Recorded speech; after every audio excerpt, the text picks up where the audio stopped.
If people can't feel the strength inside you, they will never trust the direction you're going.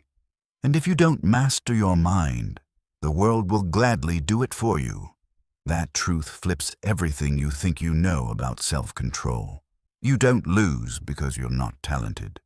You lose because your mind gets pulled, distracted, provoked, hijacked by noise you never learned to guard against. Every day, something tries to take the wheel. An email, a comment, a notification, a doubt. And before you realize it, your mind no longer belongs to you. It belongs to whatever shouted the loudest. Most people live this way. They react, they chase, they explain, they justify. They try to prove something to people who are barely paying attention, but people who win in silence, they follow a different path. They don't speak to impress, they speak to decide. They don't chase approval, they build authority. They don't let emotions drag them around. They guide themselves with clarity and timing. Because real power isn't loud. Real power is controlled. Real power is precise. Real power is silent. And that's the difference. Most people let their minds run wild. Leaders master it. And when you master your mind, everything else in your life finally stops controlling you. In the next 90 minutes, you're not here to be hyped. You're not here for motivation that fades tomorrow morning. You're here to build internal architecture, the kind that holds steady when everything around you shakes. You'll learn how to quiet the noise that drains your focus, how to hold your ground under pressure, how to respond instead of react, how to operate from standards, not moods, and how to rise without announcing every step you take. You'll walk through 10 chapters, each one built on a simple structure: the problem, the principle, the picture, the practice, the 2-minute test, the punchline. You'll hear the truth, you'll see yourself in the examples, and you'll walk out with tools you can use the moment this audio ends. Chapter 1. Recognize the noise. Chapter 2. Build mental stillness. Chapter 3. Train your inner authority. Chapter 4. Control emotional impulse. Chapter 5. Strengthen focus. Chapter 6. Stop seeking validation. Chapter 7. Create a silent discipline system. Chapter 8. Lead yourself under pressure. Chapter 9. Protect your energy. Chapter 10. Win in silence, rise in public. Each chapter sharpens a different part of your mind. Each one trains a muscle you've ignored for years. Each one brings you closer to the version of you who moves with intention instead of noise, who acts without needing applause, who stays centered when others break, who becomes unshakable, not because life gets easier, but because you get stronger. You don't need to be louder. You don't need to be bigger. You don't need to be dramatic. You need to be clear, steady, precise. You need to stop fighting every distraction and start mastering the force that creates all of your actions, your mind.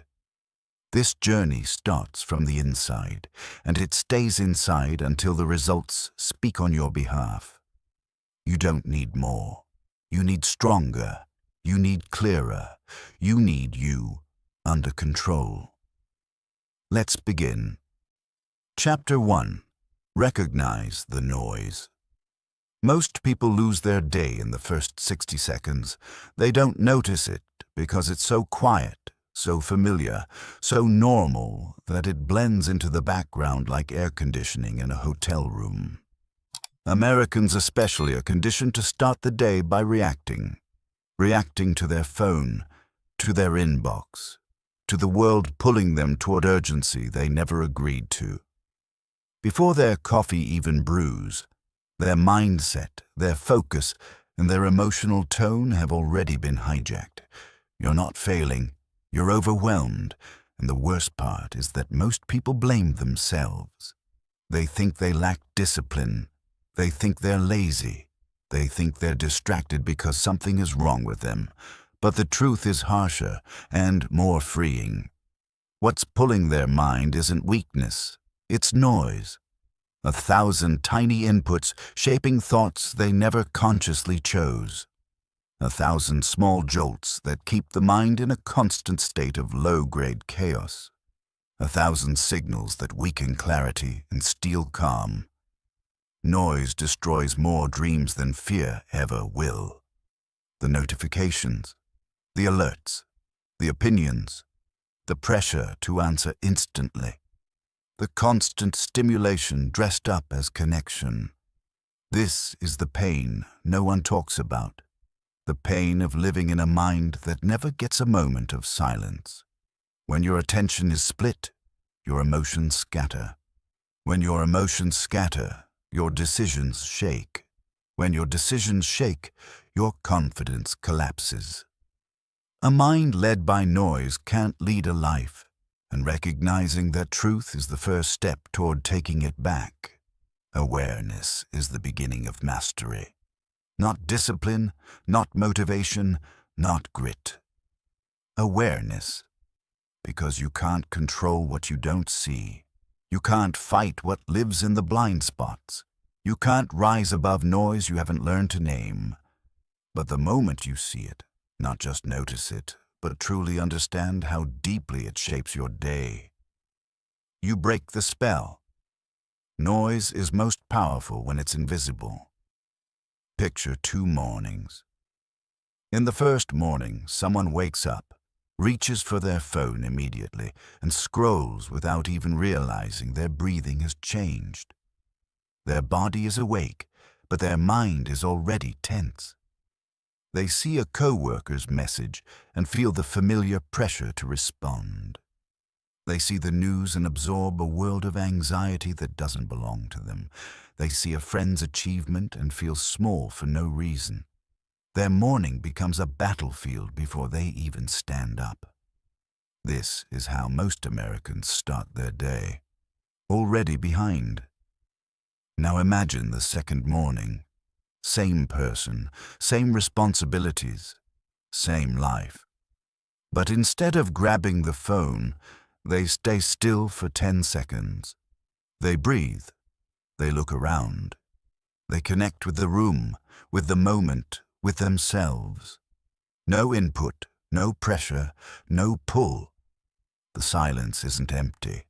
It's stabilizing. It sets the internal tone before the world tries to overwrite it.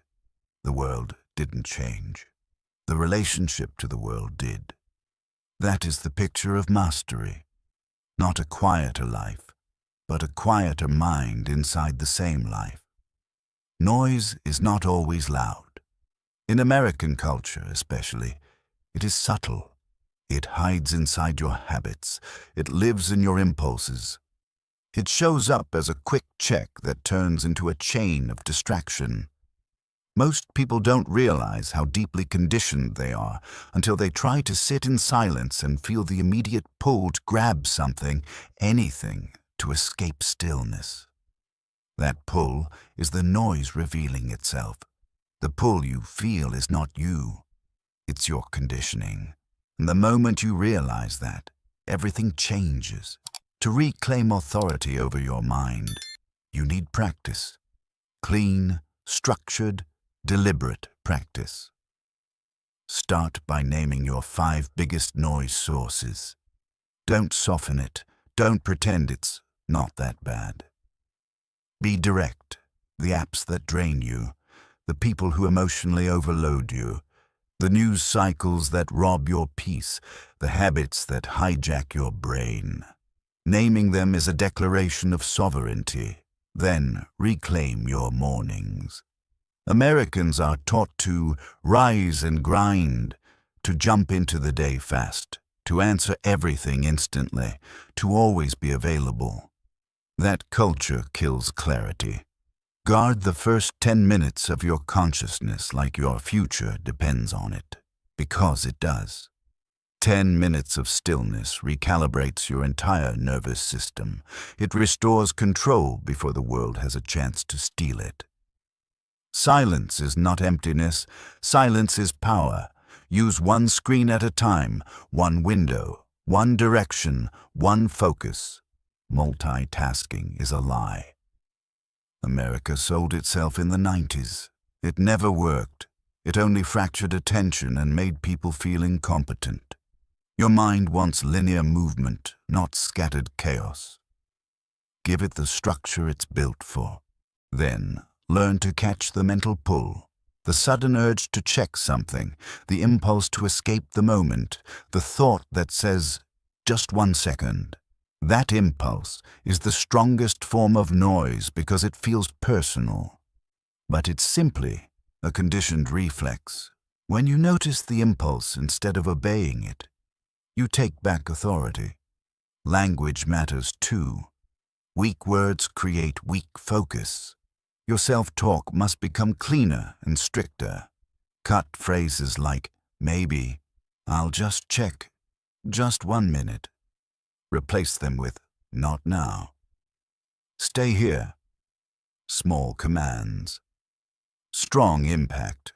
Internal authority begins with internal language. And now the real work begins, not with action, but with honesty. Ask yourself, what noise controls my attention the most? What distraction has become so normal I forgot it was optional? What part of my day would transform instantly if I protected my mind instead of opening it to everything? These questions aren't academic, they're personal. They expose the truth behind your daily frustration. They reveal how much of your emotional exhaustion is not coming from your responsibilities, but from the unfiltered noise bleeding into your mind. Your mind was never weak. It was crowded. Mastery begins the moment you stop surrendering your attention for free. When you stop waking up reactive. When you stop letting the world decide your emotional tone. When you choose silence before stimulation, presence before pressure, awareness before action. Noise is the first enemy of self-mastery. Awareness is the first weapon. And once you see the noise, really see it, you're no longer owned by it. You are no longer pushed by it. You're no longer shaped by it. You finally begin leading your mind instead of chasing your thoughts. See the noise, or be ruled by it. Chapter 2. Build mental stillness. A restless mind can't lead you anywhere worth going. Most people don't realize how rarely they experience stillness. Even when they're alone, even when the room is quiet, even when nothing demands their attention, their thoughts are loud, fast, scattered. The mind runs like a machine that never turns off. It jumps from one imagined problem to another. It replays old conversations. It anticipates future worry. It searches for stimulation out of habit, not need.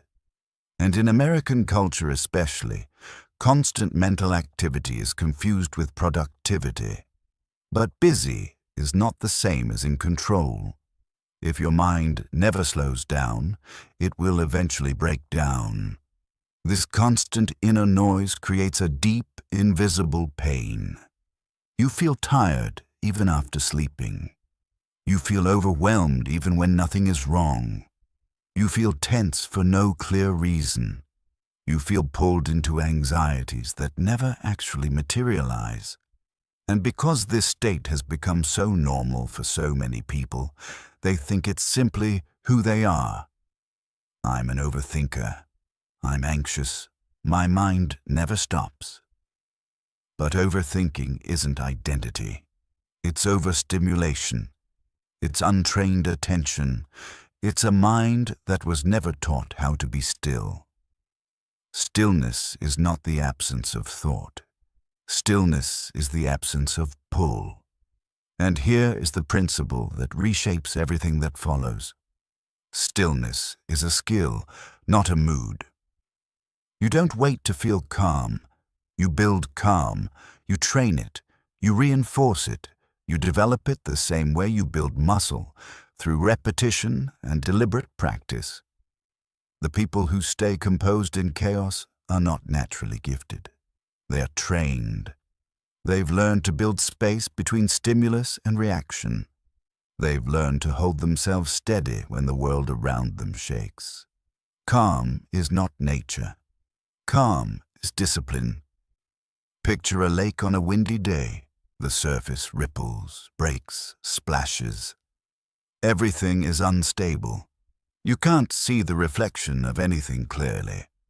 That's most people's minds, disturbed by every gust of thought, every distraction, every piece of noise entering too quickly.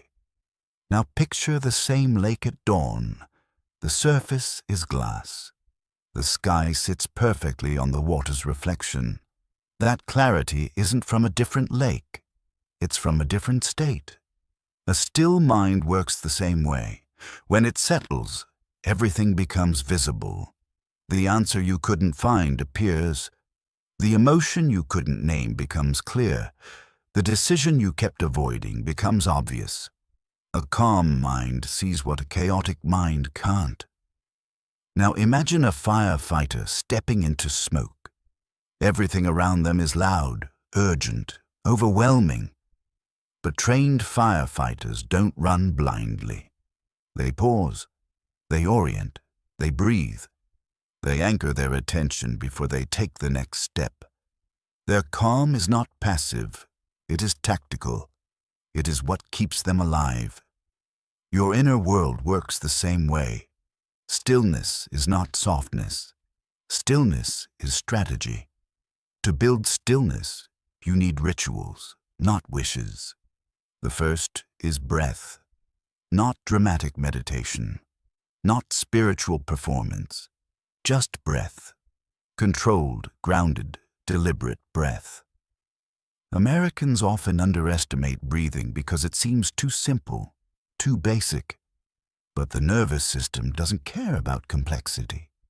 It cares about signals. When you slow your breath, you slow your mind. When you slow your mind, you regain control. Use the 4-4-4 method. Inhale 4 seconds, hold 4 seconds, exhale 4 seconds. Do it 3 times, 36 seconds total. It resets your entire internal state.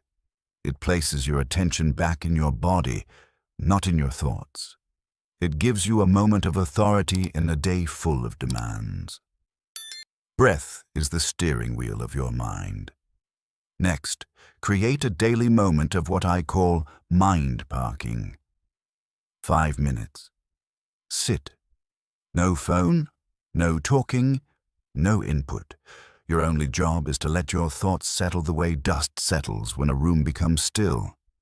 You don't chase thoughts. You don't judge thoughts. You simply let them land. If you practice this consistently, you will notice something profound. Your mind begins to obey you instead of dragging you. Then label your thoughts, not emotionally, not dramatically, calmly. When a thought arises, worry, memory, fear, task, you name it like you're categorizing files. This is what monks, elite athletes, and high-pressure professionals all train. Separation. When you name a thought, you are no longer inside it. You are observing it, and observation creates freedom. Stillness doesn't require isolation. You don't need a cabin in the mountains. You need micro-pauses throughout your day. When stress spikes, take 3 seconds. Put your right foot flat on the floor. Feel it. This grounds your attention instantly. When tension rises, relax your jaw. Tension lives there. When overwhelm hits, look at one object in the room and breathe once. These small habits create internal space when your mind tries to collapse. Small pauses build big control, but stillness isn't only about adding calm. It's about eliminating what disrupts it. Remove overstimulation. Set boundaries with people who unload their chaos onto you. Reduce unnecessary alerts. Limit the news to intentional windows. Protect your emotional bandwidth the same way you would protect your physical space. One of the biggest sources of mental restlessness in American culture is the constant need to be reachable. Messages, emails, notifications, replies. Ping me if you need anything. This open-door policy destroys stillness. You can't be constantly available and mentally grounded at the same time. Choose one. Turn off non-essential alerts. Let people wait. Instant is not a requirement of a healthy mind. If everything can reach you, nothing is truly yours. Now ask yourself the questions that reveal your internal landscape. What situations make my mind feel the loudest? What emotions do I avoid by staying constantly busy? When was the last time I truly felt present in my own body? These questions aren't for your brain, they're for your awareness. They pull hidden truths to the surface. They expose the emotional noise behind the mental noise. Many people fear stillness because silence reveals what they've been running from, but facing that truth is the beginning of inner authority. Stillness doesn't eliminate emotion. It lets you feel it without drowning. It lets you process without spiraling.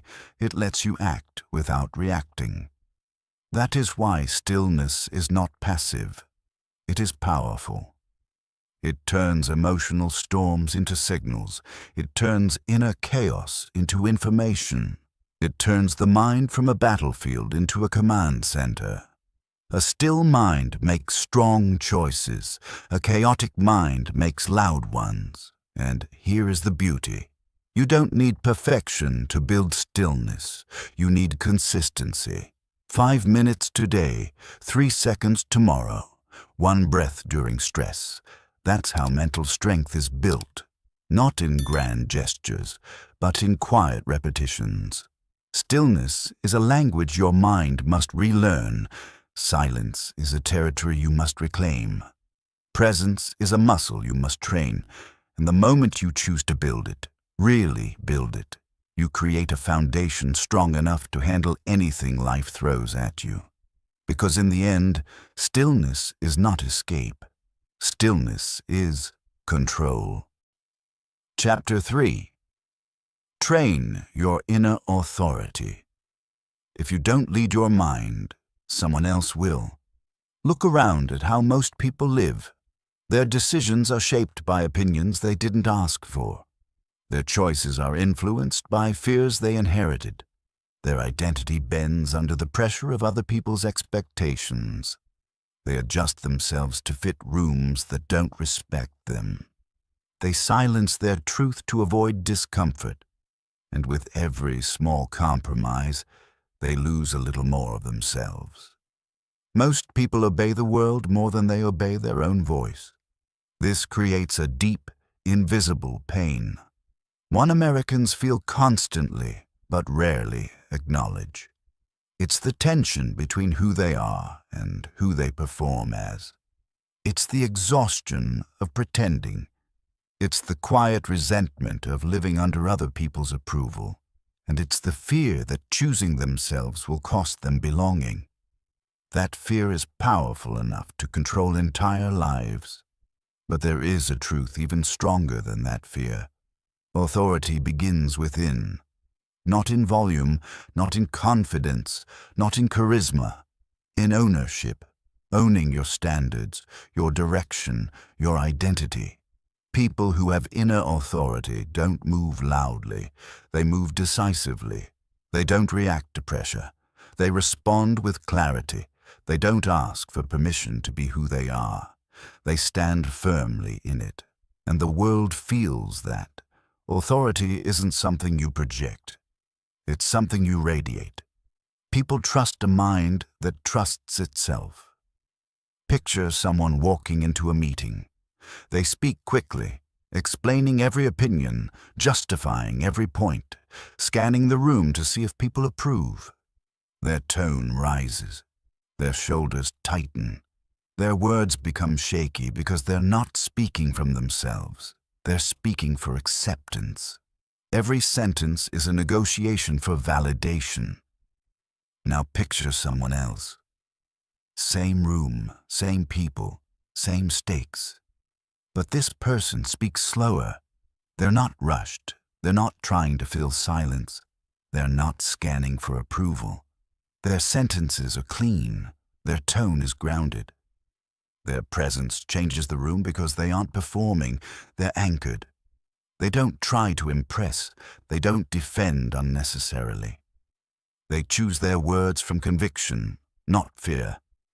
Authority isn't loud. Authority is steady. Or imagine a soldier in training. The drill instructor isn't teaching them how to shout. They're teaching them how to stand, how to hold their body, how to breathe under pressure, how to stay composed when adrenaline rises. Inner authority works the same way. It is not performance. It is posture. It is the discipline of remaining yourself when the world tries to shake you. But authority doesn't appear by accident. It's built, slowly, intentionally, repeatedly. You train your inner authority the way you train a muscle. Start by choosing 3 standards you refuse to negotiate. Not 10, not 20. 3. They must be simple, personal, and rooted in identity, not outcome. For example, I speak honestly. I honor my decisions. I don't rush my words. These are not goals. They are rules you live by. Each one is a line you don't cross, even when pressured.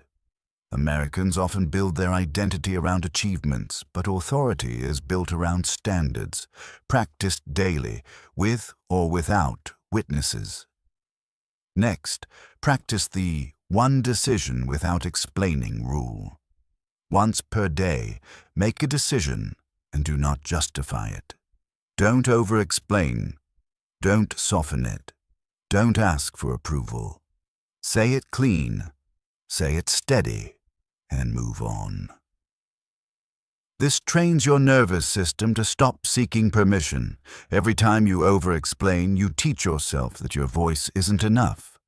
Then anchor your presence with slower speech. Not dramatic. Not forced. Just slower. Quick speech signals insecurity to the brain, your own and others. Slower speech communicates ownership. It tells your mind you're not in danger. Americans respond strongly to pace. It's a subconscious indicator of emotional authority. Slow down. Let your words land. Let silence do some of the talking. And when judgment comes, because it will, do not collapse. People project their fears onto anyone who chooses themselves. They resist anyone who breaks social conditioning. They mock what they don't understand. But judgment only has power when you absorb it. Let people feel wrong about you. Let them misread you. Let them misunderstand. You don't need to correct every opinion. Authority doesn't chase misunderstanding. You lead yourself. You don't audition for acceptance. Now ask yourself the questions that most people avoid their entire lives. What decisions do I delay because I fear what others might think? Who am I trying to impress? And why? Where have I abandoned myself to keep someone else comfortable? These questions expose the cracks in your internal foundation. They reveal where external influence has taken command. And only by seeing those cracks can you rebuild the structure of your authority. Inner authority doesn't mean arrogance. It doesn't mean ignoring others. It doesn't mean being unapproachable. It means you make decisions from identity, not insecurity. From standards, not pressure. From clarity, not noise. When you embody that, people feel it. They sense your steadiness. They sense your boundaries. They sense your conviction, even when you say nothing. Authority isn't what you say, it's the energy behind how you say it. And here is the truth that will follow you far beyond this chapter. Inner authority is not proven, it is practiced. It is built in small, consistent moments where you choose yourself, especially when it's easier not to. You practice it when you say no calmly, when you speak slowly, when you don't rush to explain, when you don't apologize for existing, when you choose your pace instead of matching someone else's, when you hold your ground without hostility, when you give yourself permission instead of waiting for it. Every one of those moments adds weight to your presence. Every one strengthens the spine of your identity. Every one deepens the foundation you stand on. And when the foundation is solid, you are no longer moved by noise, judgment, pressure, or opinion. You become the quiet center that everything else rotates around. A mind that obeys itself becomes unshakable. That is inner authority.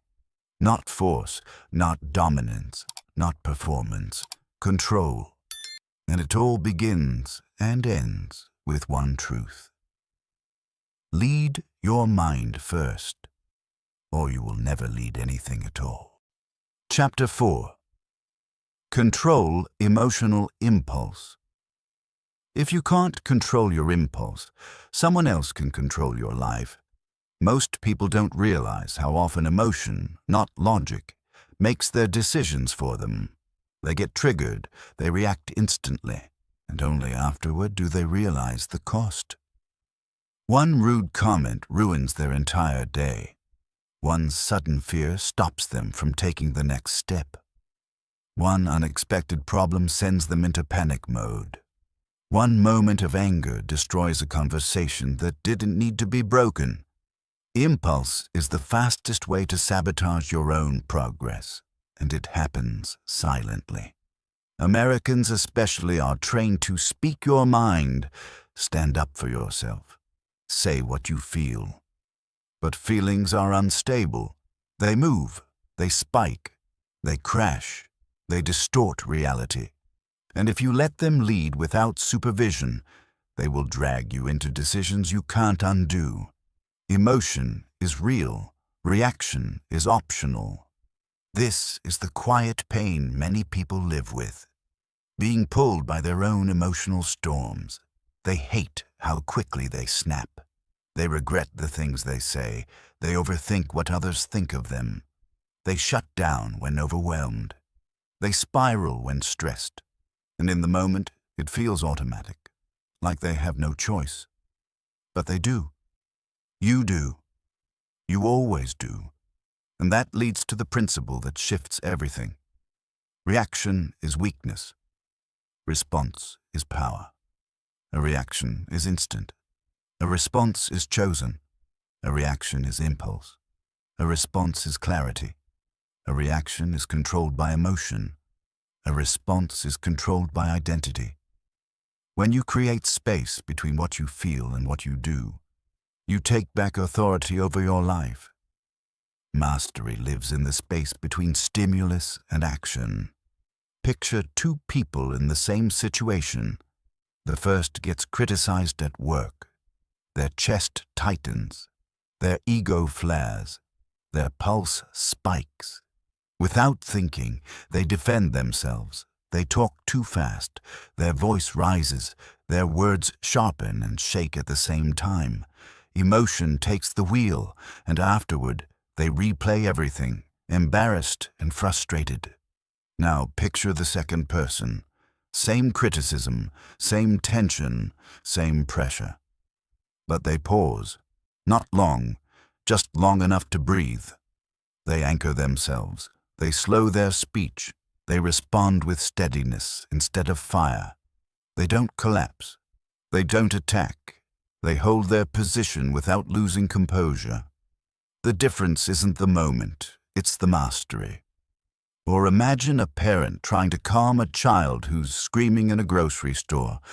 The parent who reacts will snap, rush, raise their voice, and escalate the chaos. But the parent who controls their impulse lowers their tone, sits in calmness, and slowly brings the child back into stability. The child mirrors the parent's state. The mind works the same way. You guide it by the tone you hold. When you stay calm, your mind follows. Emotional impulse is not your enemy. Untrained impulse is. To control it, you need skill, not suppression, not avoidance, but skill. Start with the 3-second pause. When emotion floods your body, your nervous system spikes. Those 3 seconds interrupt the automatic pattern. They pull you out of your reaction body and into your thinking mind. During those seconds, inhale slowly. Feel your feet. Say nothing. This short delay can save you hours, days, or months of consequences. A 3-second pause can protect your entire life. Next, label the emotion. Not dramatically, not philosophically. Simply name it. Anger, fear, frustration, shame. When you name the emotion, you separate yourself from it. You're no longer inside the storm, you're observing it. The moment you observe an emotion, its power weakens. And when it weakens, you can guide it instead of obeying it. Then shift into what I call inverse thinking. Ask yourself, will this matter in 24 hours? Most emotional impulses lose all meaning when viewed through time. Anger that feels explosive now becomes trivial tomorrow. Fear that feels overwhelming today becomes irrelevant next week. This question pulls you out of emotional time, where everything feels urgent, and brings you into rational time, where things become clearer. Emotion exaggerates, time exposes. To control impulse even further, master your tone. Americans respond strongly to tone, even more than meaning. If you slow your tone, lower your volume, and reduce your pace, your body will follow, your emotions will follow, your thoughts will follow. Tone is not just communication, it is regulation. And here's something most people never learn. You don't have to respond instantly. Silence is an answer. Pausing is an answer. Breathing is an answer. Impulse is born from urgency. Authority is born from patience. You don't owe anyone your immediate reaction. Next, practice emotional distance. When a challenging moment comes, imagine stepping back mentally 3 feet from the situation. See it as if it's happening to someone else. This creates objective distance, and distance gives you clarity. Then build emotional conditioning. Put yourself in small stress situations on purpose. Cold showers, timed tasks, controlled physical discomfort. These experiences strengthen your nervous system. The stronger your nervous system is, the less likely you are to be thrown by sudden emotion. If you train your mind under mild stress, it stabilizes under real stress. But perhaps the most important practice is this. Stop explaining your emotion to everyone. Stop apologizing endlessly for how you feel. Stop giving people access to your inner world when they haven't earned it. Keep your emotional process sacred. Share selectively, not constantly. This builds inner authority, and inner authority calms emotional chaos. Now ask yourself the questions that reveal how impulse controls your life. What emotion controls me the quickest? What patterns do I repeat when I'm triggered? What do I regret most after reacting impulsively? These questions expose the truth you need to face. Your reactions are habits, not destiny. They can be changed, they can be trained, they can be mastered. And when you master them, the world responds to you differently. People take you more seriously, They trust your judgment. They feel your steadiness. They sense your control. Your presence becomes heavier, calmer, more grounded. People follow the person who stays calm when everyone else breaks. Mastering emotional impulse doesn't make you emotionless. It makes you powerful. It makes you intentional. It makes you unshakable. Because the person who controls their reaction controls the moment, and the person who controls the moment controls the outcome. Feel everything. React to nothing. Chapter 5. Strengthen. Focus. Your focus is your most valuable currency, and the world is constantly trying to steal it.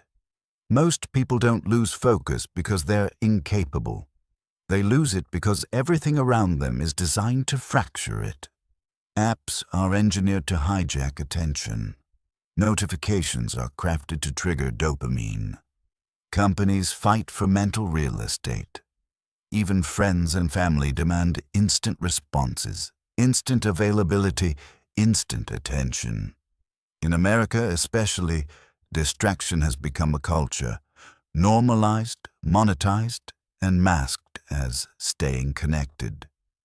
You can't build a powerful life with a scattered mind. This is the silent pain of modern life, feeling mentally exhausted without doing anything meaningful. People jump between tasks, screens, conversations, and commitments until their brain feels like a browser with 50 tabs open, all slowing each other down, and they mistake mental overload for productivity. They mistake busyness for progress. They mistake chaos for effort. But here's the truth you can't ignore. Focus isn't something you find. Focus is something you protect. A focused mind is not a gift. It's a fortress, built intentionally, reinforced daily, guarded ruthlessly. Without protection, your attention leaks. With protection, your attention sharpens. Picture this. Someone sitting down to work. They open their laptop, check one email, switch to their phone, scroll for a minute, jump to another tab, half-read a message, click on a notification, and suddenly 20 minutes disappear. They didn't choose distraction. Distraction chose them. Their mind never entered deep work. They existed in mental static. Now picture someone else. They sit down. They put their phone out of sight. They open one tab, one task, one direction. Their breathing slows. Their mind enters a tunnel, and their world narrows to a single point, the work in front of them. They move with intention. They think with clarity. They produce with depth. The gap between these two people isn't intelligence, it's protection. Or imagine holding a magnifying glass under the sun. Unfocused, the light feels warm. Focused, it can burn through wood. That is your mind. Scattered, it's soft. Focused, it's unstoppable. To strengthen focus, discipline isn't enough. You need strategy, practical, repeatable strategy. Begin with a 90-minute deep work block.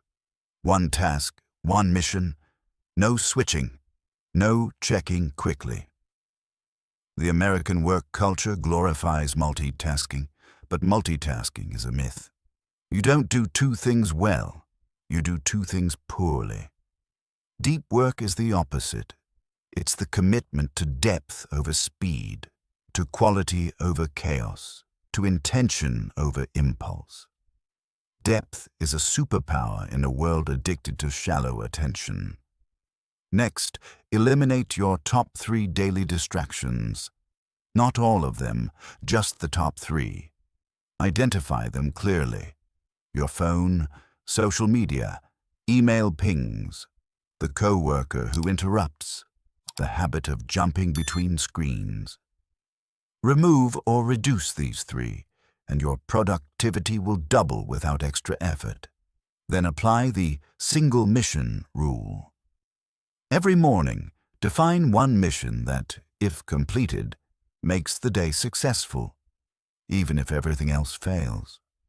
Americans drown in endless to-do lists, confusing volume with progress.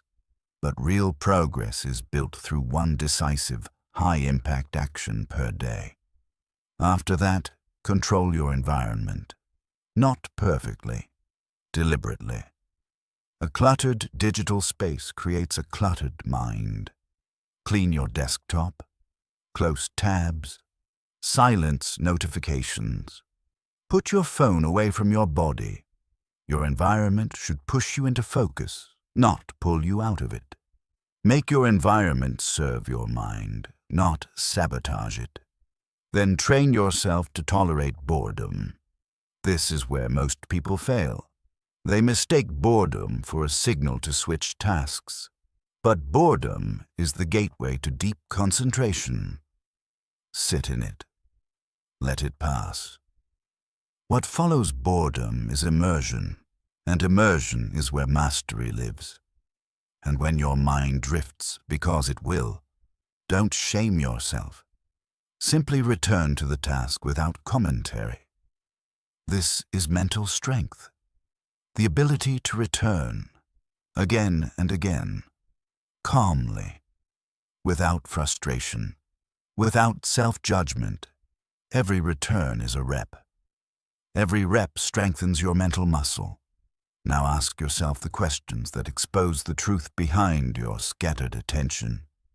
What steals my focus the fastest? What tasks do I avoid by seeking distraction? What would my life look like if I gave my best attention to the things that actually matter? These questions aren't academic. They're revealing. They show you the cracks in your attention system. They reveal the habits you've normalized. They expose the small leaks draining your potential. Focus is not about doing more. Focus is about doing what matters with your full mind. And when you strengthen it, truly strengthen it, you'll notice changes far beyond productivity. You'll feel more present, more grounded, more confident, more in control of your pace, your choices, your energy. People will sense your intention. They will respect your boundaries. They will feel the weight of your attention when you give it.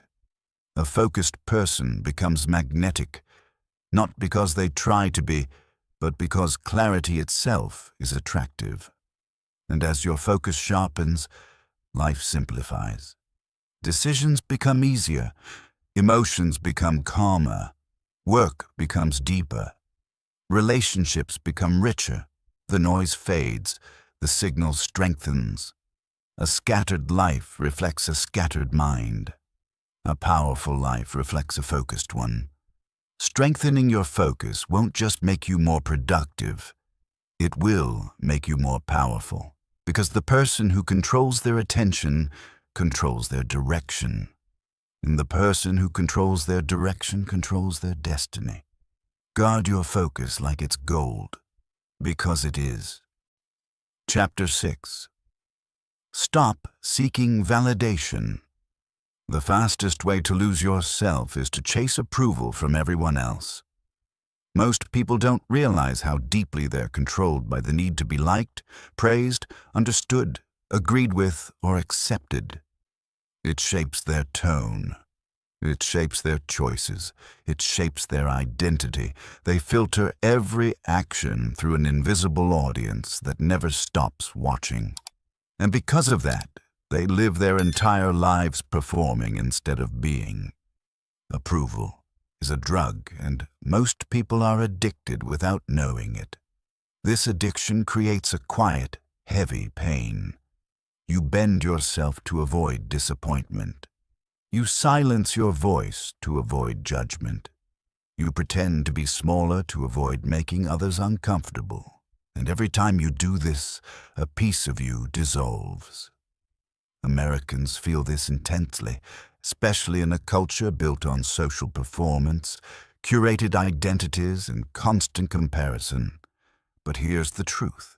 People-pleasing is self-betrayal wearing polite clothing. When you chase validation, you hand over your inner authority. You allow strangers to decide your worth. You let temporary opinions shape long-term identity. You let comments determine your confidence. You let silence dictate your value, and none of it is stable. The people who praise you today can ignore you tomorrow. The people who clap for you can also criticize you. External validation is unpredictable, inconsistent, and temporary. What is built on approval will collapse with criticism. Picture someone scrolling through social media. They post something, then immediately check who liked it, who commented, who viewed it. Their emotional state rises and falls with every notification. They don't realize it, but they're being trained like a lab animal, conditioned to crave digital approval to feel significant. Their identity becomes currency in a marketplace of opinions. Now picture someone else. They post or don't post. They don't need it. They speak when needed, not for attention. They move quietly, with grounded confidence. They don't scan the room for reactions. They don't shrink when misunderstood. Their validation system is internal, not outsourced. A person who validates themselves becomes untouchable. Or imagine walking into a room. The people pleaser scans the faces, searching for signs of acceptance or rejection. Their nervous system becomes hypervigilant. Their energy shifts depending on the room's response. But the person with internal validation, they walk in, and their presence sets the tone. They don't bend, they don't chase. They don't adjust their identity based on who's watching. Approval follows people who don't seek it. To break the validation habit, you need practice, not theories, not wishful thinking. Practice. Start with the no explanation decision. Once a day, make a choice and don't justify it. Not with I'm sorry. Not with I hope you don't mind. Not with does that make sense. Say your decision clearly, calmly, and completely. Then stop talking. Americans often over-explain because they're conditioned to soften themselves, but authority grows when explanations shrink. Every time you over-explain, you weaken your presence. Next, create private wins, achievements that no one else knows about. Something you do only for you, a commitment you keep without announcing it. Most people show their progress online because they want validation more than discipline. But growth becomes stronger when it's private. It becomes real when it doesn't need applause. Then practice delayed announcing. When starting something new, a habit, a project, a transformation, don't tell anyone for 30 days.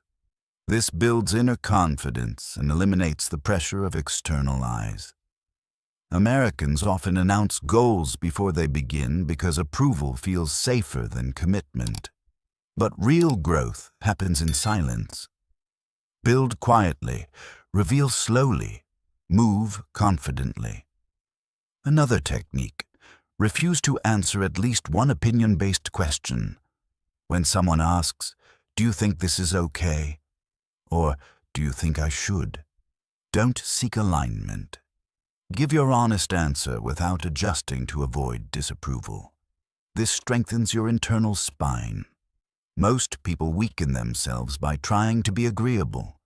Then separate identity from image. Who you are versus how you're seen. Image is fragile. Identity is foundational. Image depends on trends. Identity depends on values. When you live from identity, validation becomes optional. Now ask yourself 3 questions. Who am I trying to impress? And why? What part of me changes to make others comfortable? Where did I learn that I need approval to feel safe? These questions reveal emotional attachments you didn't know were running your life. They expose the patterns you follow without thinking. They show you where your self-worth leaks out. Self-respect grows when approval is no longer the goal. Your relationship with validation changes the moment you realize this. People don't think about you as much as you fear they do. They're busy. They're distracted. They're focused on their own insecurities. The judgment you're afraid of lives mostly in your imagination. And even when people do judge you, judgment cannot touch someone rooted in their own identity. It becomes background noise, heard but irrelevant. When you stop chasing approval, you free your mind. You free your energy. You free your creativity. You free your decisions. You free your future. And ironically, the moment you stop needing validation, people begin to respect you more. They may not always like you, but they will feel the weight of your presence. They will sense your independence. They will respond to your clarity, because confidence borrowed from others disappears. Confidence built from within lasts. Approval is temporary. Self-respect is permanent. In the end, everything comes down to one truth: sharp, simple, unavoidable. If you want freedom, stop seeking permission. Chapter 7. Create a silent discipline system. Motivation is loud. Discipline is silent. Most people wait for motivation to strike before they take action. They wait to feel ready. They wait for inspiration. They wait for the perfect moment. But that moment never comes. Life moves. Emotions shift. Energy dips. And the window closes before they ever begin. This is why most people stay stuck. They live reactively, not systematically. If you rely on motivation, you will lose every time. The real pain is this: people blame themselves for inconsistency when the truth is simple. They don't have a system. They depend on mood instead of structure. They depend on hype instead of identity. They depend on excitement instead of standards. And when the feeling fades, their progress collapses. Americans especially face this trap, living in a culture obsessed with grind energy, one moment and burnout the next. But here's the truth that separates consistent people from everyone else. Discipline isn't about force. It's about architecture. You don't wake up disciplined. You build discipline, and you build it silently.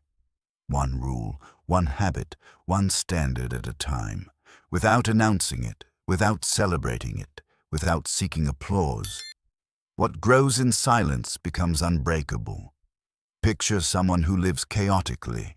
They start working out, then disappear. They journal for 2 days, then stop. They set goals, then forget. Their life feels like a series of resets, always restarting, never stabilizing. They think they are the problem, but the problem isn't them. It's their lack of structure. Now picture someone else. Same responsibilities, same time constraints, same unpredictability of life.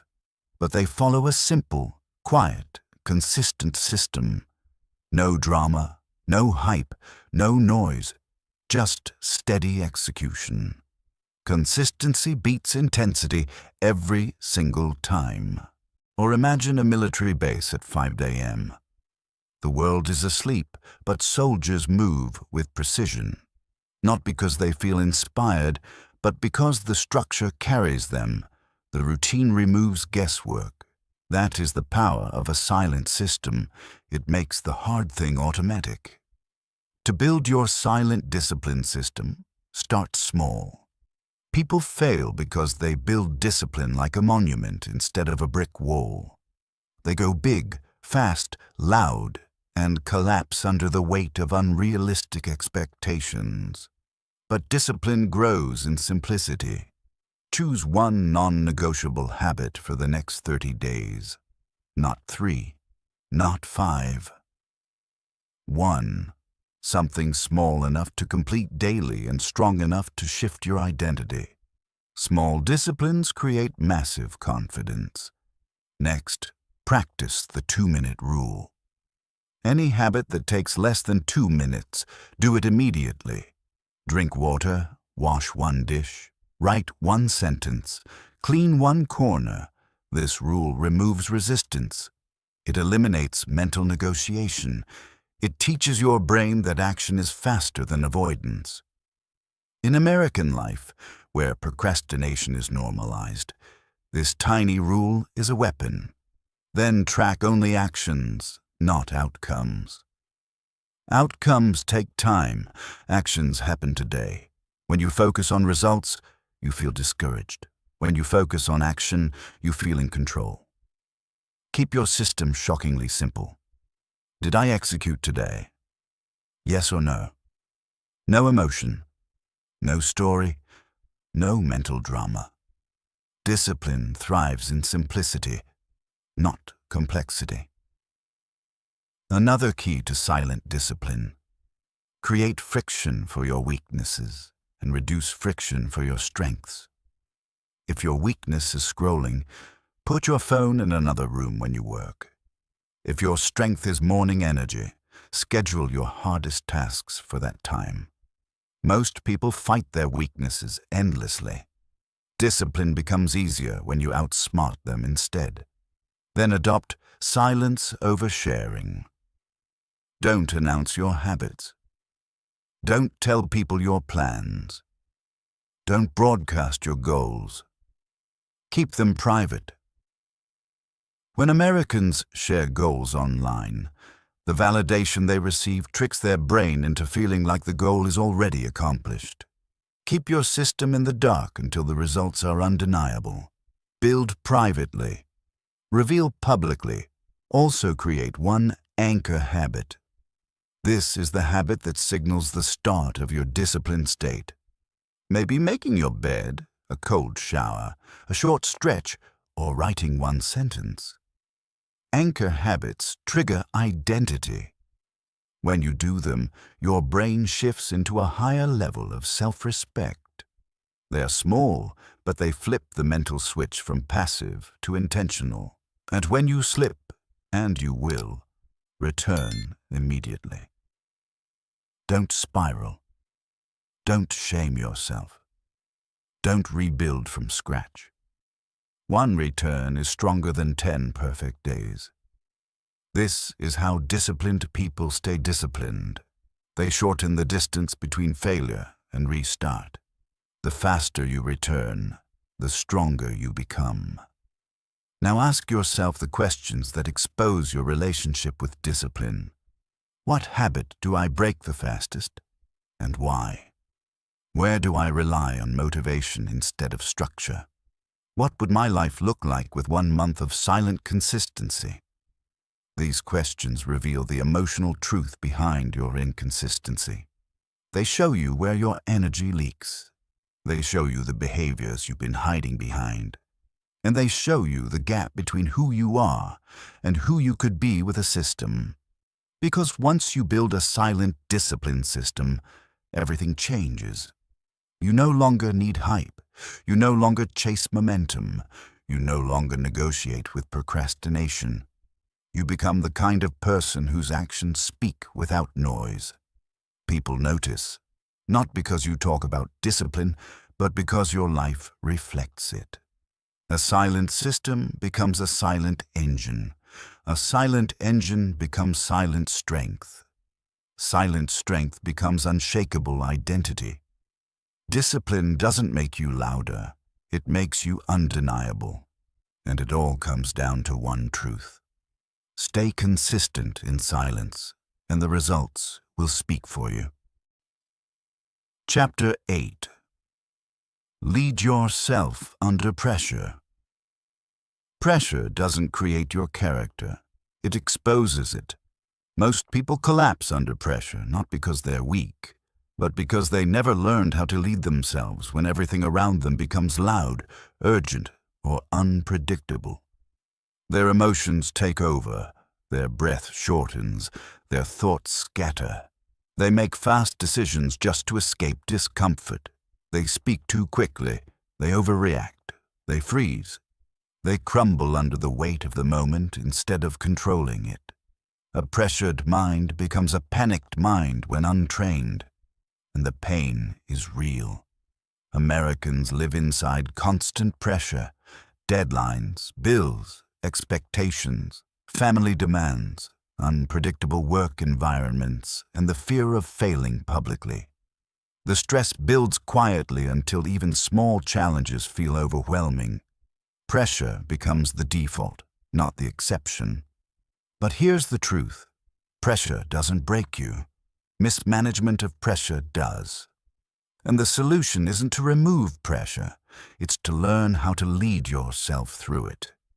Every high-performing human, soldiers, surgeons, firefighters, athletes, CEOs, shares one skill: the ability to stay composed when the stakes rise. They don't wait for calm, they create it. They don't let emotion take the wheel. They hold the wheel themselves. You're either led by pressure or you lead yourself through it. Picture someone in a stressful moment. Their heart rate spikes. Their hands tighten. Their thoughts race. They speak faster. They act from fear instead of clarity. The pressure owns them. Every second that passes, the moment gets heavier. And long after the pressure passes, they replay everything they said and regret it. Now picture someone else in the same situation. Same stress, same stakes, same chaos. But their breathing stays slow, their shoulders stay relaxed, their tone stays grounded, their decisions remain intentional. They do not mirror the chaos, they counter it. Leadership begins the moment you refuse to match the pressure around you. Or imagine a firefighter entering a burning building. The flames roar, the heat intensifies. The environment is unpredictable. But trained firefighters don't rush blindly. They pause, they orient, they breathe, they lead their body so their body doesn't lead them. That pause is not hesitation, it's strategy. That breath is not weakness, it's control. Most people never learn this skill. They rush when they should pause. They speak when they should breathe. They react when they should assess. They collapse inward instead of anchoring down. To lead yourself under pressure, you need a system that works in real time, not theories, not motivation, not philosophy. A system. Start with CRM Center. Acknowledge. Limit. Move. Center yourself physically. Put both feet on the ground. Roll your shoulders back. Slow your inhale. A physical reset creates a mental reset. Americans underestimate posture, but your body is the first tool you must command under pressure. Acknowledge what's happening internally. Say to yourself, this is pressure, not this is a disaster, not this is too much, just pressure. Naming it strips away panic. It turns the unknown into something you can manage. Limit the moment. Pressure makes everything feel bigger than it is. Shrink the moment. Ask, what's the next small step? Not the whole problem. Just the next action. Move with intention. One step, one decision, one direction. Action dissolves anxiety. Pressure becomes powerless when you break it into pieces. Then practice micro resets. When overwhelm spikes, pause for just 5 seconds. Inhale, exhale, lower your shoulders. Return your mind to center. These micro resets prevent emotional spirals before they begin. You don't need 10 minutes. You need 5 seconds of authority.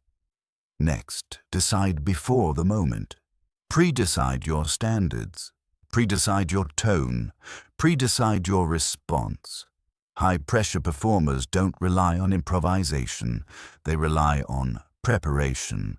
You do not rise to pressure. You rise to the level of your training. Preparedness feels like confidence in moments where confidence usually disappears. And when pressure hits, speak slower. People who panic speed up. People who lead slow down. The fastest way to regain control is to reduce your pace. Slow speech drops your heart rate. Slow speech stabilizes your nervous system. Slow speech communicates authority to others and to yourself. Protect your attention. Pressure tries to pull it in all directions. Bring it back to one thread. What matters now? Not what might happen. Not what people think. Not every possible outcome. Just the one thing in front of you. Focus is the antidote to overwhelm. And if your emotional impulse flares under pressure, don't fight it. Acknowledge it. Observe it. Let it pass. The moment you try to suppress it, it grows. The moment you observe it, it loses control. Pressure also tests your boundaries. People will project their urgency onto you, their panic, their expectations. You must refuse to absorb what isn't yours. Pressure is contagious, but so is composure. You must choose which one you spread. Now ask yourself the questions that reveal how pressure influences your life. What situations trigger my loss of control the fastest? When pressure rises, do I react from identity or fear? If I slowed down in pressure instead of speeding up, how would my life change? These questions expose the moments where you surrender authority. They show you the cracks in your emotional structure. They reveal the patterns that collapse under stress. But once you see them, you can rebuild, and you can rebuild stronger than before. When you learn to lead yourself under pressure, everything changes. You speak differently, you decide differently, you show up differently. You become someone people trust, not because you're loud, but because you're steady. A steady human is rare, and rare becomes powerful. Your presence becomes weight, your calm becomes influence, your responses become respected. Pressure respects those who do not fear it. In the end, leadership isn't about leading others. It starts with leading yourself, especially in the moments when everything feels heavy, urgent, or uncertain. Because the truth is simple. Stay calm under pressure, and you stay in command of your life. Chapter 9. Protect your energy. Your energy is your real currency, and most people spend it carelessly. Every day, people give away their energy to things that don't matter. Arguments they didn't need to join. People who drain them. Stress they didn't create. Tasks that don't align with their goals, and emotional baggage that isn't theirs to carry. By noon, they feel exhausted. By evening, they feel defeated, and they think this is normal. You're not tired because you're weak. You're tired because you're leaking. This is a uniquely American struggle. Overwork, overstimulation, overcommitment, and overexposure. Too many inputs, too many expectations, too many people pulling at the same time. The silent pain is that nobody teaches you how to protect your energy, how to preserve your internal power from a world constantly trying to drain it. But the truth is sharp. Energy is not limitless. Protect it or lose it. A strong mind becomes weak if the energy behind it disappears. A strong plan becomes impossible if the energy to execute it fades. A strong identity falls apart when your internal battery is empty. Protecting your energy isn't optional. It is the foundation of every powerful life. Picture someone who wakes up already overwhelmed. Their day begins with instant demands, messages, notifications, obligations. Their energy is scattered before they even step outside. They carry emotional weight from yesterday, guilt from last week, and pressure from tomorrow. No wonder they feel drained. They are living with no boundaries. Now picture someone else. Same job, same life, same responsibilities. But they guard their energy like it's gold. They don't jump into chaos. They don't say yes to everything. They don't absorb what isn't theirs. Their energy is clean, focused, intentional. A protected mind becomes a powerful one.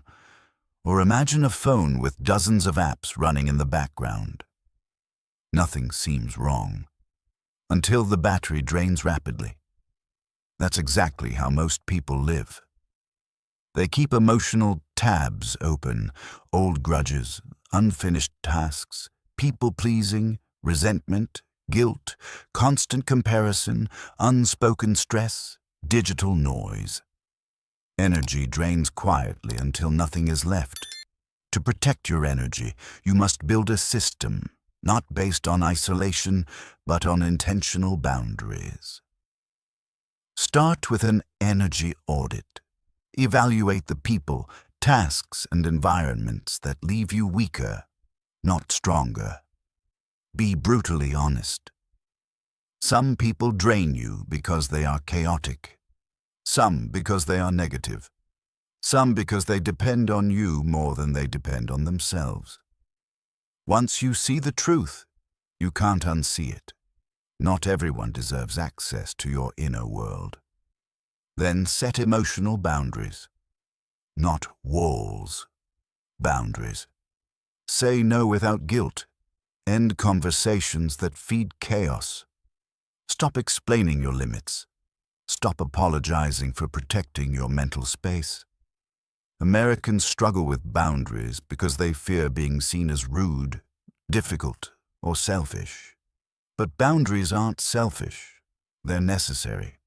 Protective people don't drain others. Unprotected people drain themselves. Next, reduce your input diet. Limit the emotional noise you consume. Social media, news, gossip, drama, emotional dumping from others. You are not built to carry the world's weight. Curate what enters your mind the way you curate what enters your body. Your mental diet determines your emotional strength.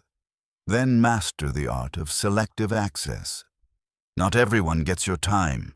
Not everyone gets your attention. Not everyone gets your emotional bandwidth.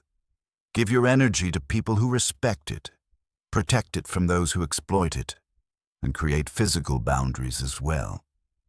Keep your workspace clean. Simplify your home environment. Remove objects that carry emotional weight. A cluttered space creates a cluttered mind. A clean environment strengthens internal clarity. Another key, stop absorbing other people's emotions. Many people, especially in American work culture, carry the stress of their boss, their co-workers, their clients, their family. They absorb every tone, every mood, every expectation. But you cannot be the emotional container for everyone else. It will destroy your energy. You are responsible for your emotional state, not the world's, and learn to say no without explanation. No is a complete sentence. People who drain you will always want reasons, justifications, or negotiations. Don't offer them. Protecting your energy shouldn't require permission. Finally, schedule solitude, not loneliness, solitude. Time alone recalibrates your emotional state. It clears your mind.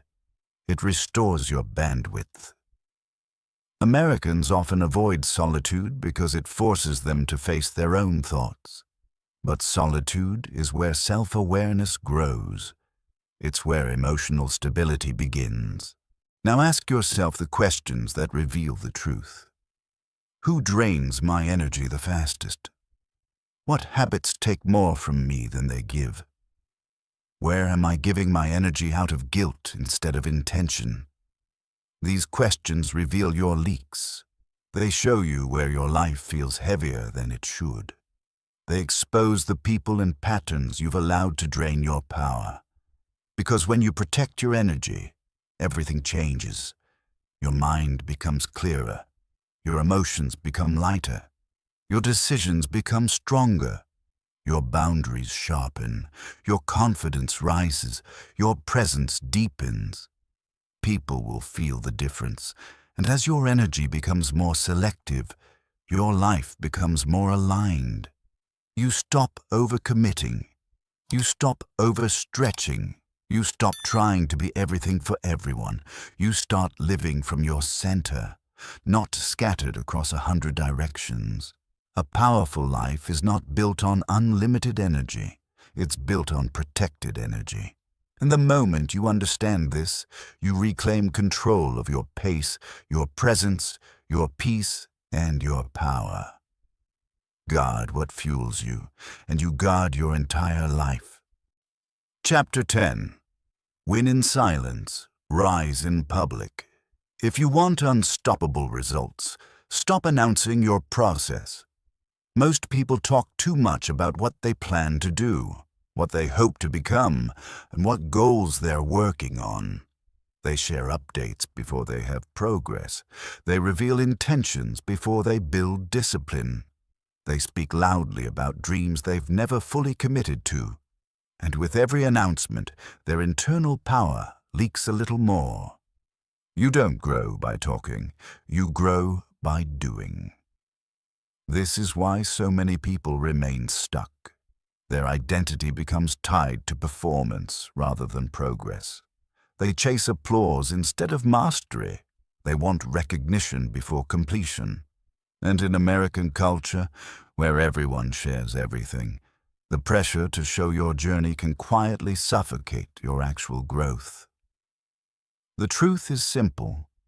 Real transformation happens where nobody is watching. Public work is celebrated. Private work is what changes your life. Picture someone who announces every new project, habit, or comeback. They talk big. They post updates. They promise change. But when the excitement fades, so does the execution. They start strong, then disappear. Not because they're incapable, but because they relied on external validation instead of internal commitment. Now picture someone else. They say nothing. They plan quietly. They execute consistently. They build brick by brick, day after day, without broadcasting a single move. And when they finally reveal the result, it speaks louder than any update ever could. Silent work produces loud outcomes, or imagine a seed underground. Nothing visible, no applause, no recognition. But beneath the surface, it's building roots, strengthening, preparing. Growth is silent until it's undeniable. Your life works the same way. The work that matters most happens without noise. To win in silence, you need a system that supports consistency without the need for attention. Start with private goals, not shared goals. Private ones. Write down the 3 things you want most, but don't tell anyone. Protect them. Nurture them. The moment you announce a goal, your brain gets a dopamine reward as if you already achieved something. That false sense of accomplishment kills momentum. Silence protects ambition, then build a quiet grind routine. A daily block where you work with no distractions, no announcements, no updates. You don't share your progress. You don't ask for feedback. You don't seek validation. The work is between you and your standard. Americans often tie their progress to external encouragement. You must disconnect from that entirely. Next, create silent wins. Small victories only you know about, a habit completed, a workout finished, a task done with excellence, a deadline met early.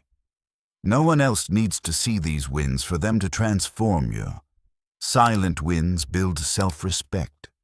Then practice delayed exposure. Finish first, announce later. The more you delay sharing, the more powerful the reveal. You strengthen your internal identity. Someone who completes things, someone who finishes what they start.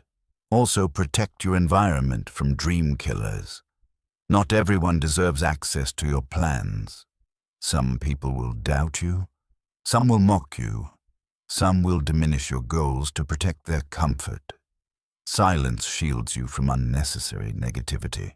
Not everyone wants you to rise. Not everyone needs to know you're rising.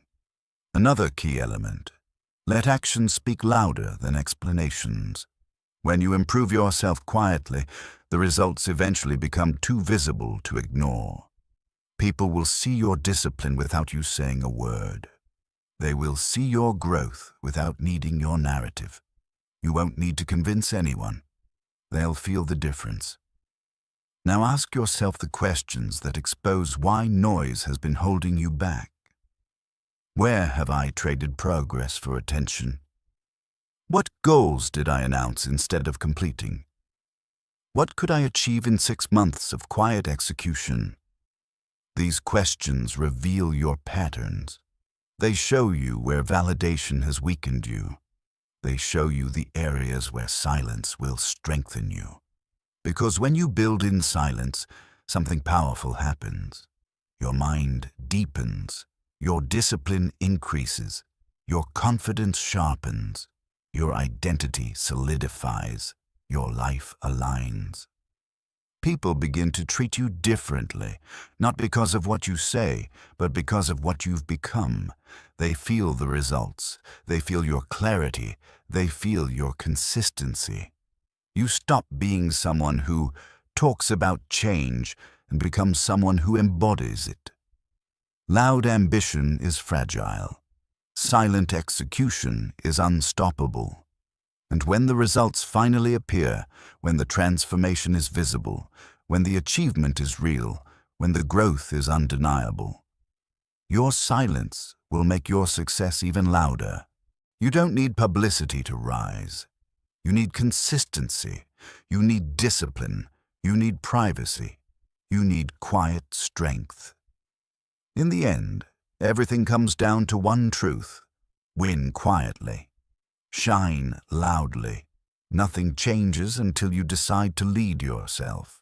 You've spent the last chapters seeing a different version of life. A life that isn't reactive, chaotic, or controlled by noise, pressure, emotion, or external approval. A life built from clarity, from authority, from silence. And what you choose to do next determines who you become from this moment forward. Mastery isn't an event. Mastery is a direction, and you're standing at the beginning of it. Most people will walk away from this audio feeling inspired for a moment, then slipping back into old patterns. Not because they're weak, but because they never commit. They wait for a dramatic shift. They wait for motivation. They wait for life to feel right. But mastery doesn't arrive suddenly. It grows quietly, slowly, consistently. You don't transform by wishing. You transform by choosing. You choose awareness over noise. You choose stillness over chaos.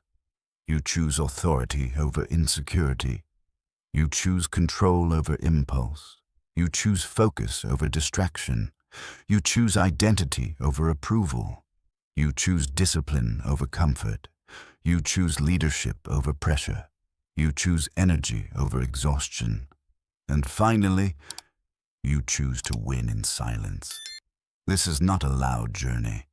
It's an internal one, a personal one, a private one.